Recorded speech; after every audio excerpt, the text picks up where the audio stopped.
MICROMAX Canvas 6, and let me show you how to use Do Not Disturb mode on the following device.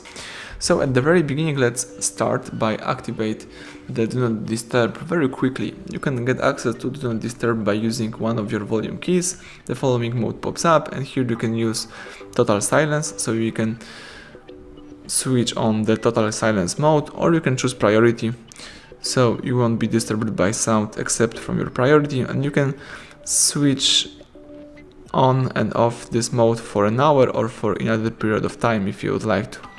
You can also find Do Not Disturb in settings. All you need to do is use apps icon, then find and select here the settings. So here you have settings, scroll down, and here you need to choose the sound and notifications. Here you can choose the following modes: general, silent, mythic, outdoor, and you can also use more key to reset these profiles. You can here also choose interruptions, and here you can handle with priority roles, so you can accept here some calls and messages from some list of people, and you can also use the scheduled time to switch on Do Not Disturb automatically.